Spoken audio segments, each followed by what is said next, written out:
Hello and welcome to the Whoniverse and to a new video. Now I've waited a week to upload this video to make sure I'm not going to completely spoil the reveal of the new TARDIS interior to someone who hasn't seen the latest episode of Doctor Who Series 11.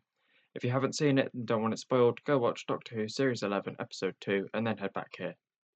Now, the TARDIS is the Doctor's living time and space machine that, like the Doctor, is constantly changing and regenerating, and remains a figure of hope with each incarnation. The exterior and interior's details or features or desktop theme change often to reflect the ever-changing personality of the Doctor and the overall themes the show is directing itself towards.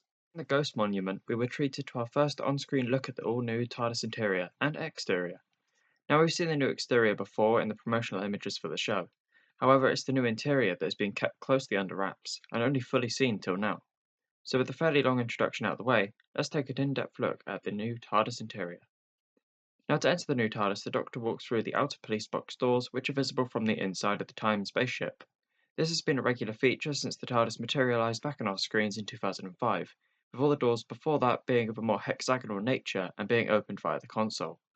Now this isn't a direct copy, however for the first time the exterior of the TARDIS really blends into the interior, with the addition of the side walls to the entrance.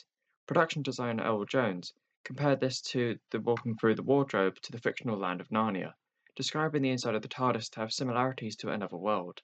And what a world it is! Firstly, looking at the walls above the door and its police box sign alight, there are new darkened roundel-like constructs appearing to be made out of ancient darkened metal, with panels crisscrossing and interlocking.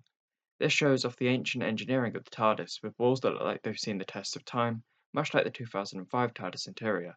The walls remind me of those found on Gallifrey during the classic story The Invasion of Time. Now moving away from the walls for now and taking a look at the path from the doors to the console, which is decorated with a selection of glowing hexagons. The hexagon shape has been synonymous with the TARDIS for a while, often being used in visuals and as part of the construct of the ship itself. The use of a straight pathway to the door is similar to that of the modern 2005 and 2013 TARDIS interiors. However, both of these featured the appearance of a guardrail. This time there isn't one which opens up the space a little bit more. Before we take a closer look at the console, there's more to see of the walls, as the design changes nearer the console featuring a series of dark blue hexagonal roundels, which are also infinity mirrors, to give the console room extra depth.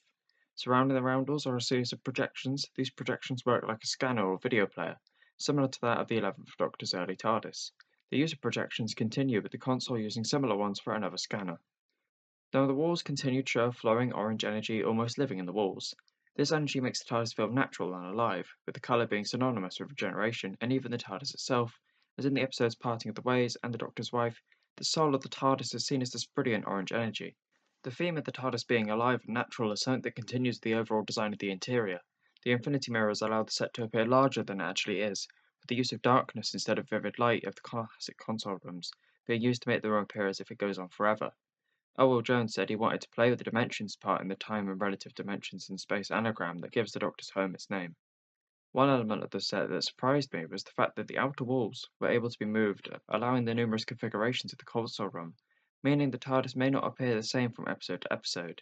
The idea reminds me of the classic sets, which would often appear differently in each serial due to them being deconstructed and reconstructed, dependent on when it was needed. Now the problem is that it was often not put back together correctly, giving the early era TARDIS a sense of chaotic eccentricity, much like its pilot. Now all these features created to make the set feel big may draw attention away from the fact the set may not be as large as its recent predecessors, with Mandip Gill, who plays one of the Doctor's newest friends, Yaz, saying it's actually much smaller than I thought it would be.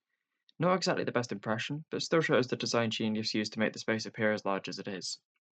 Nearly to the main event, as we follow these large pillars that feel organic in a way that's similar in style and configuration to the 9th and 10th Doctor's console room.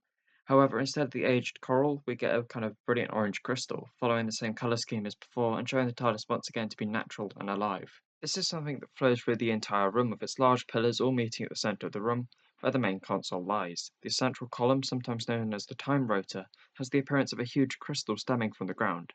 This incarnation of the time rotor rises and falls much like the one seen in the classic versions of the TARDIS, with the one not reaching all the way to the ceiling like the modern TARDIS interiors.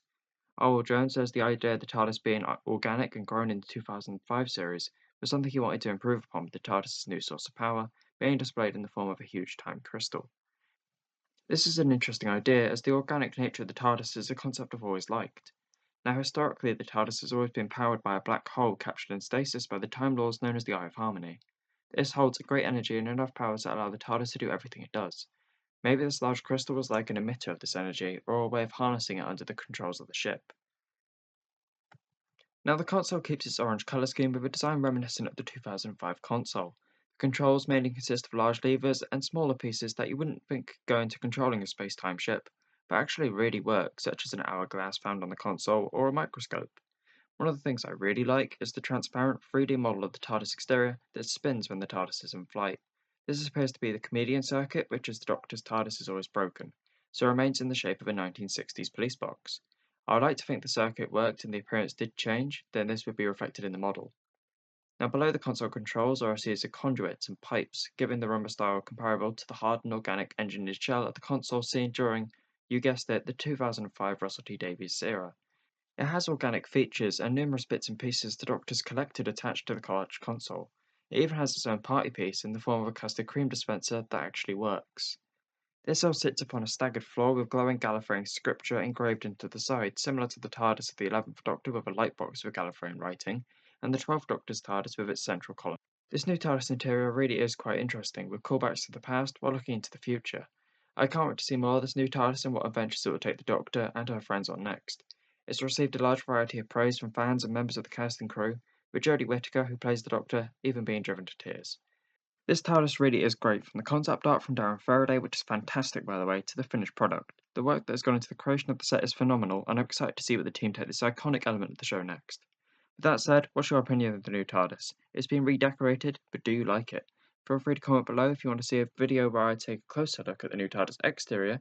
There's a link coming up on screen and in the description. And if you want to see more Series 11 content, be sure to hit that subscribe button. Thanks again, and I'll see you in the next video. Bye bye.